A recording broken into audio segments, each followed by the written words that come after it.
दोस्तों, नज़र का फर्क होता है। अगर आपकी नज़र अच्छी है तो आपके लिए सब अच्छे हैं, और अगर आपकी नज़र खराब है तो आपके लिए कोई कितना भी अच्छा करे आपकी नज़र में हमेशा खराब ही रहेगा। एक बार एक बहुत बड़ा नेता एक साधु के छोटे से आश्रम में गया। वह साधु के बारे में बहुत सुना था, तो उसके मन में आया कि मैं भी एक बार जा करके देखता हूँ कि लोग उसकी इतनी तारीफ क्यों करते हैं। जब वह उस आश्रम में गया तो वहाँ पर एक छोटा सा कमरा था, जहाँ पर एक कालीन बिछा हुआ था। वहाँ पर कुछ लोग नीचे बैठे हुए थे और साधु जी सामने बैठे हुए थे। कुछ सवाल जवाब चल रहा था। वह नेता उस आश्रम में आया और उस नेता के साथ में 4 बॉडीगार्ड भी थे, और उसकी यह आदत थी कि जहाँ पर भी वह जाता था लोग अपनी जगह से खड़े हो जाते थे और उसकी तरफ देखते थे, हाथ जोड़ते थे और सर झुकाते थे।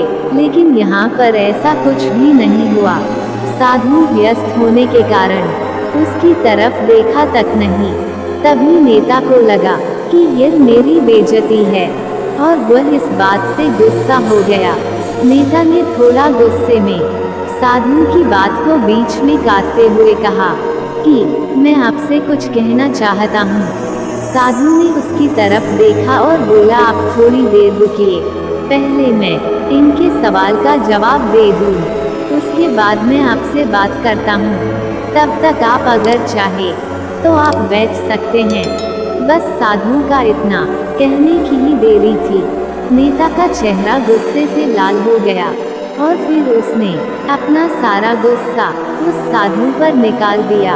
अभी तक वह नेता बहुत तमीज से आप कह करके बात कर रहा था, लेकिन अब वह तू तड़ाक पर उतर आया। नेता ने उस साधु को कहा, तुझे पता भी है मैं कौन हूँ और तू किससे बात कर रहा है? साधु ने उसकी तरफ देखा और कहा, मुझे इससे कोई फर्क नहीं पड़ता है कि आप कौन हैं, लेकिन आप जो कोई भी है, अगर आप चाहते हैं कि मैं आपके सवाल का जवाब दूं या आपसे बात करूं, तो आपको कुछ देर रुकना होगा। और साधु की यह कहते हैं नेता गुस्से से पागल हो गया और वही सबके सामने चीखने चिल्लाने लग गया, अब मैं तुझे तेरी असली औकात दिखाऊंगा। तूने मुझसे पंगा ले करके ठीक नहीं किया। तुझे पता भी है मैं तेरे बारे में क्या सोचता हूँ। साधु ने फिर से नेता की तरफ देखा और बड़े ही प्रेम से कहा कि मुझे इससे कोई फर्क नहीं पड़ता कि आप मेरे बारे में क्या सोचते हैं। आप जो चाहे वह मेरे बारे में सोच सकते हैं।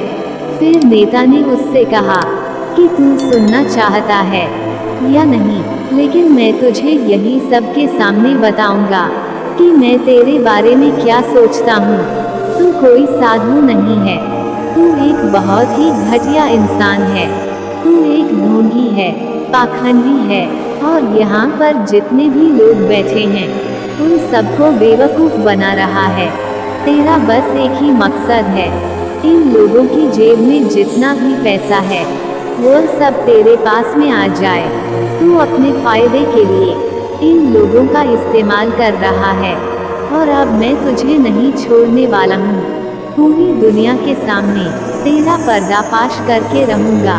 लेकिन उसके इतना बोलने के बाद भी हल्की सी मुस्कान उस साधु के चेहरे पर बनी ही रही। यह देखकर वह और भी तिलमिला गया और उसने कहा, अब बहुत हो गया, अब मैं यहाँ 1 मिनट भी नहीं रुकने वाला। लेकिन अभी भी तेरे पास मौका है। अगर मुझसे माफ़ी मांगनी है या मुझसे कुछ कहना है तो कह सकते हो। इतना सब होने के बाद भी साधु के चेहरे पर एक मुस्कान थी और वह बिल्कुल शांत था। और फिर साधु ने अपनी आंखें बंद करी और फिर अपनी आंखें खोली, हाथ जोड़े और नेता से कहा कि मुझे आपसे कोई गिला शिकवा नहीं है। आपके लिए मेरे मन में कोई भी गलत ख्याल नहीं है। जो भी मेरे बारे में आपने कहा वह आपकी अपनी सोच थी, तो मुझे आप में कोई भी बुराई नजर नहीं आती है। मुझे आप बहुत ही भले इंसान लग रहे हैं।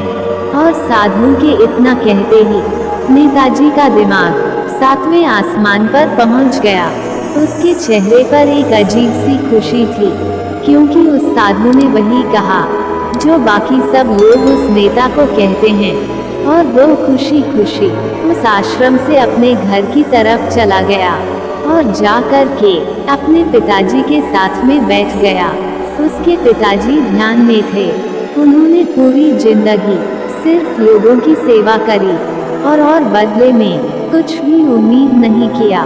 तो थोड़ी देर बाद जब उन्होंने अपनी आंखें खोली और देखा अपने बेटे को अपने साथ बैठे हुए, उनके बेटे के चेहरे पर आज एक अजीब सी खुशी थी जो आज से पहले उन्होंने कभी नहीं देखी थी। फिर उसने एक एक करके सब कुछ बताया कि आज क्या हुआ, किस तरह से वह आश्रम गया और वहाँ पर क्या हुआ, उसने क्या कहा और साधु जी ने क्या कहा। जब उसके पिताजी ने पूरी बात सुनी तो थोड़ा सा मुस्कुराए और अपने बेटे को देख करके बोले कि उन्होंने तुम्हारी तारीफ नहीं करी, क्योंकि उन्होंने वह नहीं कहा कि जो तुम हो, उन्होंने वह कहा कि जो वह खुद है। और तुमने जो भी कुछ उनको कहा वो नहीं कहा कि जो वो है, बल्कि तुमने वह कहा जो तुम खुद हो। यही बात वेदों में भी कही गई है, यथा दृष्टि तथा सृष्टि। यह दुनिया तुम्हें वैसी नहीं दिखती जैसी यह दुनिया है, यह दुनिया वैसी दिखती है तुम्हें जैसे तुम खुद हो। जिसकी नज़र जैसी है उसके लिए यह दुनिया वैसी ही है। तो अगर तुम अपनी दुनिया को बदलना चाहते हो तो उसका सिर्फ एक तरीका है, अपनी नज़र को बदलो।